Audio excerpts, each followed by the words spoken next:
Hey guys, welcome back to my channel Bansal biology. दोस्तों, IIT exam की response sheet आ चुकी है और आज का जो ये वीडियो है इसमें हम आईआईटी एग्जाम से रिलेटेड सारे क्वेश्चंस को सॉल्व करने वाले हैं, उनका आंसर्स देखने वाले हैं। So let's get start with the lecture guys. अगर हम यहाँ पर सबसे पहला क्वेश्चन देखें तो सबसे पहला क्वेश्चन पूछ रहा है कि coenzyme A is a cofactor of vitamin. ये जो क्वेश्चन है ये बायोकेमिस्ट्री से है और बेसिकली यहाँ पर कोएंजाइम के बारे में पूछा जा रहा है कि यहाँ पर कोएंजाइम ए जो है उसका कोफैक्टर कौन होता है। तो कोएंजाइम ए बेसिकली दोस्तों डिराइव किया जाता है विटामिन बी 5 से और ये पेंटोथेनिक एसिड का होता है कोफैक्टर।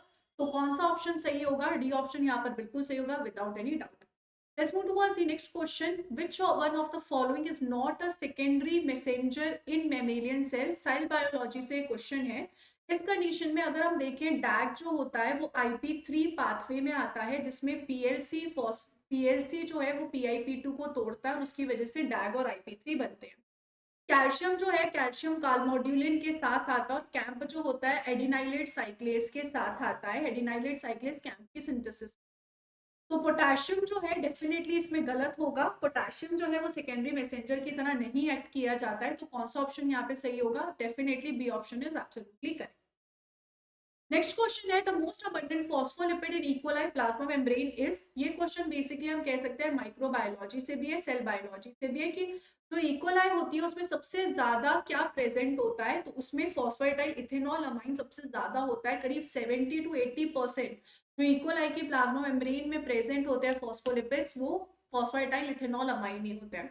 तो B option is absolutely correct. Let's move towards the next question. अगला क्वेश्चन पूछ रहा है इवोल्यूशन से आ रहा है कि यहाँ पर इनमें से कौन सा जो प्रोसेस होता है वो फाउंडर इफेक्ट कॉज करता है।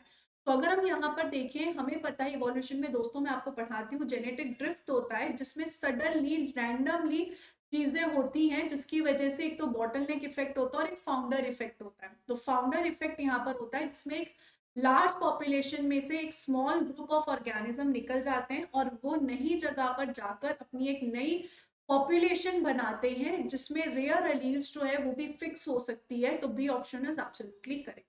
अगला क्वेश्चन यहाँ पर पूछ रहा है आपसे कि which one of the following classes of membrane protein requires ATP for the transport of specific ions molecule through plasma membrane।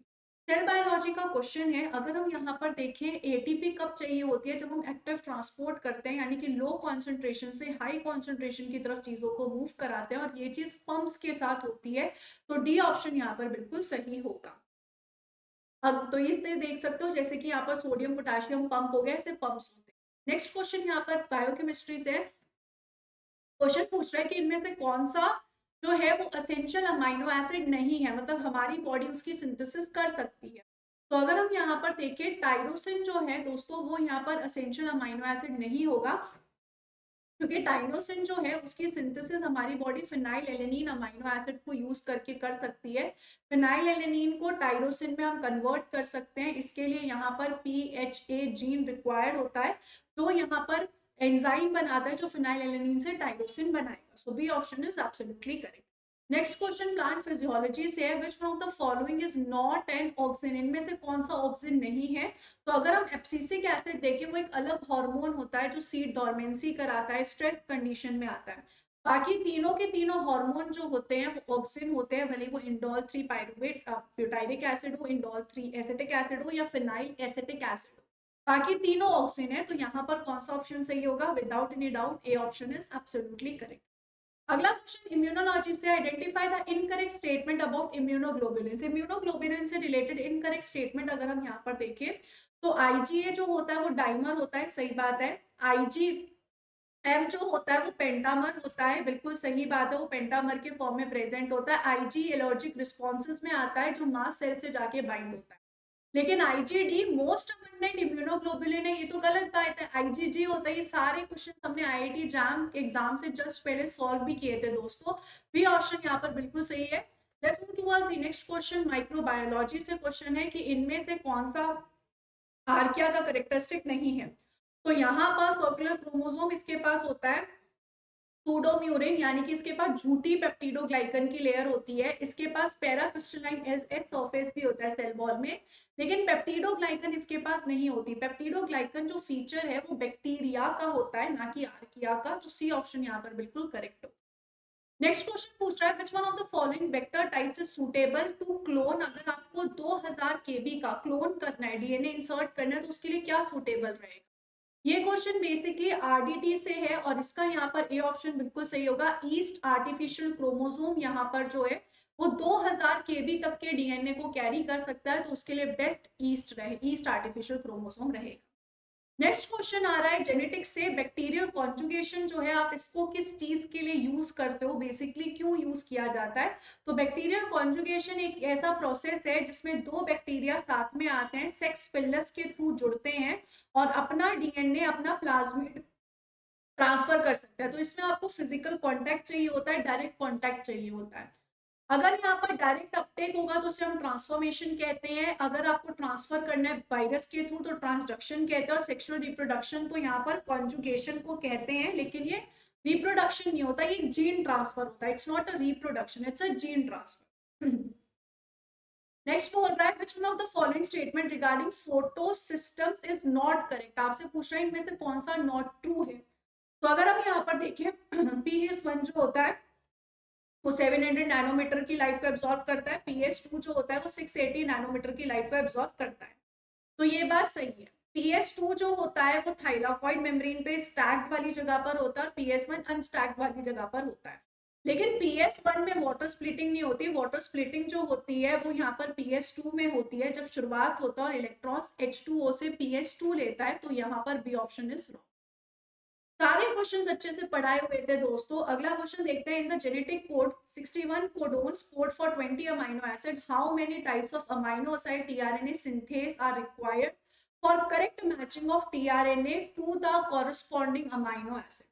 Question यहाँ पर पूछा जा रहा है from our topic molecular biology. अगर हम इस कंडीशन में देखें तो यहाँ पर एक अमीनो एसिड टीआरएनए सिंथेस आपको एक अमीनो एसिड के लिए चाहिए रहता है। तो अगर हमारे पास 20 अमीनो एसिड है तो हमें उसके लिए 20 ही अमीनो एसिड टीआरएनए सिंथेटाइज चाहिए रहेंगे, जो टीआरएनए के ऊपर परफेक्ट अमीनो एसिड को लेकर है। ये ऑप्शन यहाँ पर बिल्कुल सही है। अगला क्वेश्चन है which one of the following statement is not correct. इनमें से कौन सी स्टेटमेंट करेक्ट नहीं है? इवोल्यूशन से बेसिकली ये क्वेश्चन है। कह रहा है कि जो नॉर्दर्न हेमिस्फीयर होता है वहां पर बहुत सारे ऑर्गेनिज्म हाइबरनेट करते हैं, विंटर स्लीप रहते हैं, क्योंकि बहुत ठंडियां होती है। डोमिनेट ट्रीज जो होते हैं वो नॉर्दर्न हेमिस्फीयर में डेसिडुअस होता है, क्योंकि वहां पे बहुत ठंडी होती है। Vegetation in Tundra is predominantly herbaceous, बिल्कुल सही बात है। Average temperature in Tundra is above 30 degree Celsius, नहीं, जीरो बिलो 0 डिग्री सेल्सियस से भी कम होता है, बहुत ठंडा बायोम है वो। तो डी ऑप्शन यहाँ पर गलत हो।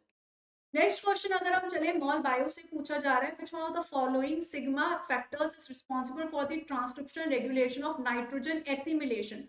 मैं सारे सिग्मा फैक्टर को आपको दिखाती हूँ दोस्तों। और सिग्मा 54 जो होता है वो बेसिकली यहाँ पर नाइट्रोजन फिक्सेशन एसिमिलेशन के लिए रिस्पॉन्सिबल होता है। सभी सिग्मा फैक्टर अलग अलग कंडीशंस में आते हैं, क्लास में मैंने आप लोगों को करवाया भी था ना ये सारे। तो बी ऑप्शन यहाँ पर बिल्कुल सही होगा। Let's move towards the next question. Biochemistry से क्वेश्चन है कौन सा विटामिन का डेफिशिएंसी किस वजह से? अगर विटामिन ए का डेफिशिएंसी है, विटामिन ए हमें आंखों के लिए चाहिए होता है, अगर ये नहीं है तो नाइट ब्लाइंडनेस हो जाएगी, हमारी जो विजन पाथवे वो चल नहीं पाएगी। तो ए का फर्स्ट हो गया, मतलब फर्स्ट का पी हो गया, तो फर्स्ट का पी जैसे हुआ इसे काटो। विटामिन डी जो होती है वो कैल्शियम के एब्जॉर्प्शन के लिए होती है, बोन्स के लिए होती है, अगर वो नहीं होगा तो बोन की सॉफ्टनिंग हो जाएगी। ये कट हो गया, ये कट हो गया, हमें पता चल गया D option is absolutely correct, without any doubt D option यहाँ पर बिल्कुल सही हो। Let's move towards the next question. Which of the following is a characteristic of apoptosis? Apoptosis में सेल बायोलॉजी में आपको पढ़ाती हूँ एक ऐसी कंडीशन जिसमें सेल खुद की ही डेथ कर लेता है, सेल सुसाइड करता है। इस केस में अनकंट्रोल सेल प्रोलिफरेशन, सेल मरने वाला है। सेल माइग्रेट क्यों करेगा? सेल एंडोसाइटोसिस क्यों करेगा? सेल अपने टुकड़े टुकड़े कर लेगा, जिसमें वो डीएनए के भी टुकड़े टुकड़े कर लेता है। तो बी ऑप्शन यहाँ पर बिल्कुल सही होगा। B option without any doubt will be absolutely correct answer. अगले क्वेश्चन की तरफ रुख करते हैं। अगला क्वेश्चन यहाँ पर पूछ रहा है, मॉलिक्यूलर बायोलॉजी से क्वेश्चन है या माइक्रोबायोलॉजी से भी कह सकते हो। Which of the following animal viruses contain double stranded RNA as genetic material? आपको double stranded RNA as a genetic material बताना है तो वो सिर्फ रियो वायरस के पास होता है। बाकी तीनों वायरसेस जो है वो यहाँ पर डबल स्ट्रैंडेड आरएनए को नहीं लेते हैं, सिंगल स्ट्रैंडेड आरएनए को लेकर बैठते हैं। तो यहाँ पर कौन सा ऑप्शन सही होगा? यहाँ पर definitely D option is absolutely correct. अगले क्वेश्चन पे चलते हैं। एमएसक्यू क्वेश्चन अब आ गया है जिसमें सबसे ज्यादा स्टूडेंट्स को दिक्कत होती है, इसमें एक से ज्यादा ऑप्शन सही है। कह रहा है कि इनमें से कौन से ऐसे सेल्स हैं जो ह्यूमन के ब्रेन में बेसिकली प्रेजेंट होते हैं, जो बेसिकली ह्यूमन के ब्रेन्स में प्रेजेंट हो। तो इस कंडीशन में अगर हम यहाँ पर देखें, पोडोसाइट में आपको पढ़ाती हूँ, किडनी में होते हैं दोस्तों, पोडोसाइट्स किडनी में होते हैं, फिल्ट्रेशन में मदद करते हैं, बोमन्स कैप्सूल में होते हैं। बाकी सारे यहाँ पर होते हैं, माइक्रोग्लियल सेल्स भी होते हैं, सीएनएस का पार्ट होता है, फेगोसाइटोसिस करते हैं, ओलिगोडेंड्रोसाइट्स माइलिन शीट बनाते हैं, एस्ट्रोसाइट ब्लड ब्रेन बैरियर बनाते हैं। तब मैंने आप लोगों को अच्छे से पढ़ाया था, तो ए बी और सी यहाँ पर बिल्कुल करेक्ट होगा। अगला क्वेश्चन है, which one of the following is are true for sterilization. Sterilization से रिलेटेड यहाँ पर कौन सा सही होगा। तो इस कंडीशन में अगर हम यहाँ पर देखें, dry heat sterilization require high temperature and longer time than moist heat sterilization. Filtration through 0.22 mm membrane removes viruses from liquid. Gamma radiation sterilizes heat sensitive medical equipment. Autoclaving at 121 degrees Celsius for 20 minutes destroys endospores. अगर हम यहाँ पर देखें, इसमें B option को छोड़कर बाकी सारी चीजें जो हैं वो यहाँ पर जा रही है। 0.22 mm फिल्टर्स जो है वो रिमूव करता है बैक्टीरिया को, but most of the virus are smaller and can pass through that. तो आप यहाँ पर 0.22 म्यूएम की जो मेम्ब्रेन है उसको वायरस को रिमूव करने के लिए नहीं यूज कर सकते, बैक्टीरिया के लिए कर सकते। बाकी सारी स्टेटमेंट्स जो है वो सही है, तो यहाँ पर ए सी और डी ऑप्शन करेक्ट हो जाए। अगला क्वेश्चन यहाँ पर पूछ रहा है फ्रॉम बायोइन्फॉर्मेटिक्स कि आप कौन सा मेथड यूज करोगे local alignment of nucleotide sequences के लिए। तो इस कंडीशन में अगर आपको लोकल अलाइनमेंट करना है न्यूक्लियोटाइड सीक्वेंसिंग का, तो उसके लिए यहाँ पर बी और डी ऑप्शन बिल्कुल सही होगा। आप इन दोनों टेक्निक को इसके लिए यूज नहीं कर सकते, ये ग्लोबल अलाइनमेंट के लिए चाहिए होता है। Neighbour joining method basically phylogenetic tree construction के लिए चाहिए, जो हम इवोल्यूशन में करते हैं।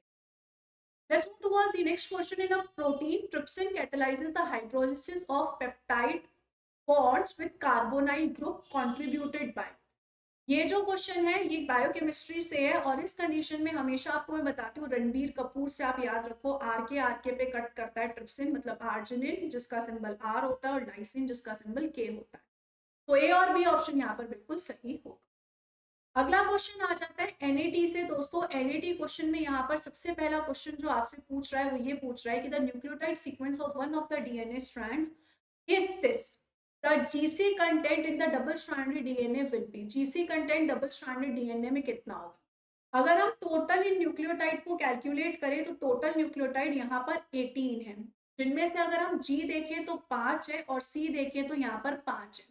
तो अगर हम यहाँ पर देखें जीसी परसेंट में कितने होंगे, 5 + 5 10 हो गए, डिवाइडेड बाय टोटल कितने 18 है, मल्टीप्लाइड बाय 100। तो यहाँ पर अगर हम देखें कितना परसेंट आ जाएगा, 55.56% विल बी द आंसर। अगला क्वेश्चन माइक्रोबायोलॉजी से है। Consider there are 120 cells of bacteria inoculated in a nutrient rich medium. If the doubling time of the bacteria is 20 minutes, doubling time यानी कि जनरेशन टाइम है 20 minute का, कोई death नहीं हुई है, the number of bacterial cells 2 घंटे के बाद कितना होगा। तो टोटल टाइम हमें दिया हुआ है 2 आवर्स यानी कि 120 मिनट हमें दिया हुआ है। तो हमें सबसे पहले क्या करना होगा, हमें सबसे पहले n की वैल्यू फाइंड आउट करनी पड़ेगी, that is number of generation, that will be equals to total time divided by generation time. कितना हो जाएगा, 120 मिनट डिवाइडेड बाय 20, यहाँ पर कितना आ जाएगा, 6 जनरेशन टोटल हुई है। अब सिंपल हमारा ग्रोथ का फॉर्मूला होता है nt is equal to N naught into 2 की पावर n। nt यहाँ पर कितना है हमें फाइंड आउट करना है। शुरुआत हमने 120 सेल से किया, इंटू 2 की पावर 6 हम कर देंगे, तो इधर आ जाएगा 120 इंटू 64। अगर हम इसे सॉल्व करेंगे तो कितना आ जाएगा, 7680 सेल्स हो जाएगा। 7680 will be the absolute correct answer दोस्तों। डायरेक्ट क्वेश्चन था, सब आपको क्लास में पढ़ाया हुआ है, ऐसा एक भी क्वेश्चन नहीं है जो मैंने आपको क्लास में। नेक्स्ट क्वेश्चन इकोलॉजी से है। A particular animal population has 4400 individuals with annual per capita birth rate of 0.035। तो यहाँ पर बी की वैल्यू हमें दे रखी है 0.035 and the annual death rate हमें दे रखी है 0.02। इस कंडीशन में क्वेश्चन हमें बोल रहा है कि net change in the population size in a year कितना होगा। तो सबसे पहले मैं आर की वैल्यू फाइंड आउट कर सकती हूँ, that is B minus D. तो आर यहाँ पर क्या होगा 0.035 माइनस 0.02 हो जाएगा। तो आर की वैल्यू कितनी हो जाएगी 0.015 यहाँ पर आर की वैल्यू। अब हमें नेट चेंज इन ईयर निकालना है, तो क्या होता है delta N is equal to R into N यहाँ पर हो जाएगा।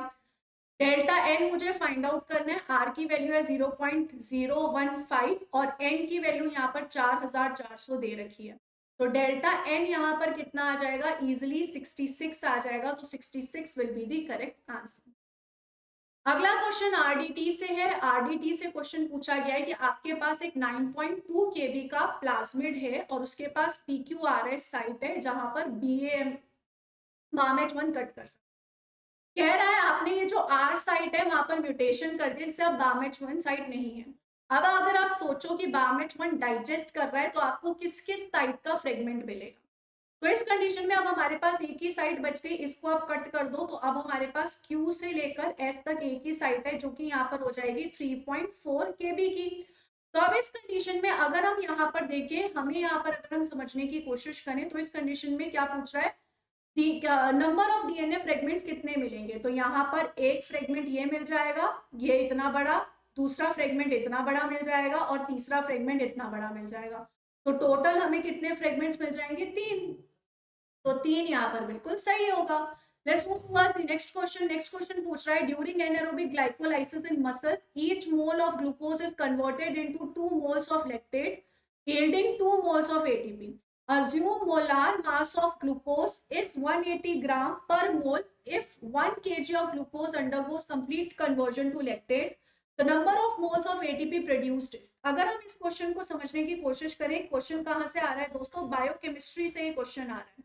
अगर हम इस क्वेश्चन को समझे तो इस क्वेश्चन का क्या आंसर रहेगा, बिल्कुल आसान है। 1 मोल ऑफ ग्लूकोज इन्होंने मेंशन कर रखा है। 1 मोल ऑफ ग्लूकोज जो है वो basically 2 mole of ATP provide करता है, ठीक है, ये क्वेश्चन में मेंशन्ड है। इसके बाद यहाँ पर अगर हम देखें, बोला गया जो मोलार मास है, मोलार मास ऑफ ग्लूकोज अगर हम यहाँ पर चेक करें तो वो कितना बोला गया, मोलार मास ऑफ ग्लूकोज है 180 ग्राम पर मोल। यहाँ पर इन्होंने ये भी चीज दे रखी है। अब 1 अगर हम देखें ग्राम में चीजें हैं लेकिन हमें केजी में बताना है, तो 1 केजी का मतलब कितना हो गया, 1000 ग्राम ऑफ ग्लूकोज हो जाएगा। सिंपली 1000 ग्राम ऑफ ग्लूकोज यहाँ पर आ जाएगा। इस कंडीशन को अगर हम कैलकुलेट करें तो मोल्स ऑफ ग्लूकोज अगर हम यहाँ पर चेक करें तो मोल्स ऑफ ग्लूकोज यहाँ पर कितना हो जाएगा, it will be 1000 divided by 180। 180 gram total होगा, यहाँ पर 180 ग्राम पर मोल दिया। तो कितना आ जाएगा 5.56 ग्राम पर मोल अप्रोक्सीमेटली दोस्तों हम कह सकते हैं।